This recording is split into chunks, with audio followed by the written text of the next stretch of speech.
Hello friends, welcome to daily trends. आज हम बात करने वाले हैं टेस्टिकल का साइज़ बड़ा और छोटा होने के बारे में। बहुत से लोग हैं जिन्होंने नोटिस किया होगा कि एक टेस्टिकल का साइज़ बड़ा होता है और दूसरे का छोटा होता है। अधिकतर लोगों को लेफ़्ट वाले टेस्टिकल का साइज़ थोड़ा बड़ा होता है और जबकि राइट का थोड़ा सा छोटा होता है।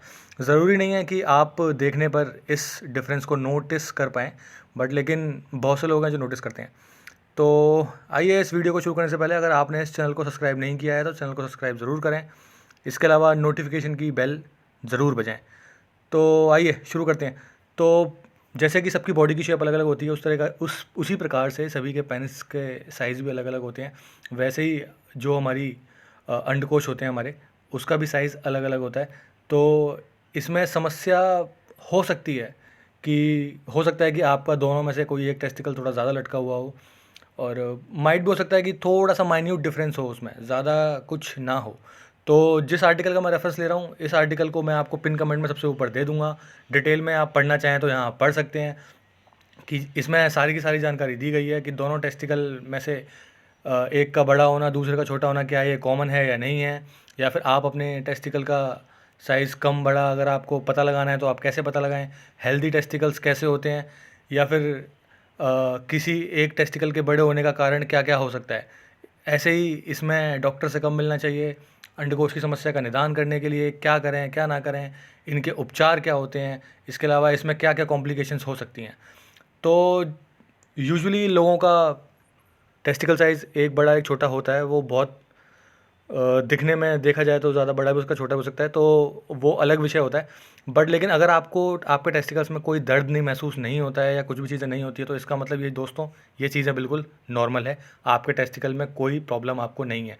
वहीं अगर आपको पता लगाना है कि भाई आपका टेस्टिकल बड़ा और छोटा है या नहीं है, तो उसके लिए ज़रूरी है कि आप अपनी फिंगर्स को यूज़ करें। आप खड़े होकर या बैठने के दौरान हल्के हल्के धीरे धीरे गोल गोल शेप में, राउंड शेप में, सर्कुलर शेप में अपने टेस्टिकल के ऊपर अपनी उंगली को घुमा सकते हैं।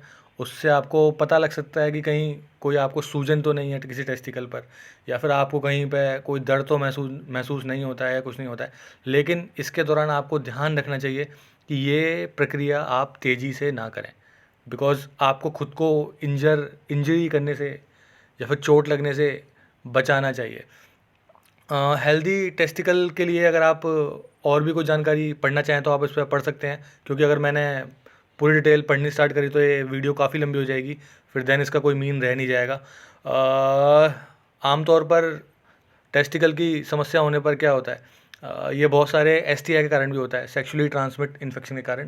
पर जो लोग जिन लोगों को कोई डर नहीं है कि एसटीआई कारण नहीं है, तो उनको यूजुअली यूरिन करने के दौरान जलन हो सकती है, पेशाब करने के दौरान डिस्चार्ज हो सकता है, फिर पेनिस पर सूजन आ सकती है, या फिर कोई भी बदलाव होने पर डॉक्टर को आपको दिखाना चाहिए। तो असल में अगर जिन जिन लोगों को परेशानियां होती हैं, तो ये वो असल में क्या क्या होती हैं, वो यहाँ पे सारी लिस्ट आपको दी गई है। हाइड्रोसिल अपने आप में एक बीमारी है, वेरिकोसेल है, ऑर्काइटिस है, एपिडिडिमल सिस्ट है। तो इसी तरीके से टेस्टिकुलर टॉर्जन भी है, ये किसी चोट वगैरह के लगने के कारण होता है। तो इसके अलावा कैंसर भी होता है, जो आई होप किसी को ना हो तो ज़्यादा बेटर है। इसके अलावा इसके लक्षण क्या हैं कि आपको टेस्टिकल में दर्द होता है, सूजन होती है, लाल दिखने लगते हैं, पेनिस से डिस्चार्ज होने लगता है, उल्टी या मतली होने लग जाती है। मतली का मतलब होता है जी घबराना। पेशाब करने में कठिनाई होती है, कमर या पेट के निचले भाग में दर्द होना। ठीक, उसके अलावा बहुत से लोग पुरुष होते हैं जिनमें स्तनों का विकास होने लग जाता है या कठोरता होने लग जाती है, तो ये भी इसी समस्या का एक पार्ट होता है।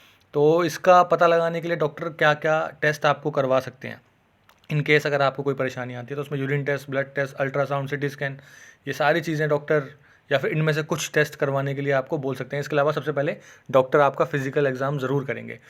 इसका उपचार क्या क्या होता है ये आपको डॉक्टर से कंसल्ट करके जानना चाहिए, बट मोस्ट प्रोबेबली इंजरीज़ वगैरह के केसेस में तो डॉक्टर अलग अलग चीज़ें बताते हैं कि कैसे करें, क्या दवाई दें क्या ना दें, जिससे कि आपको कोई परेशानी ना हो।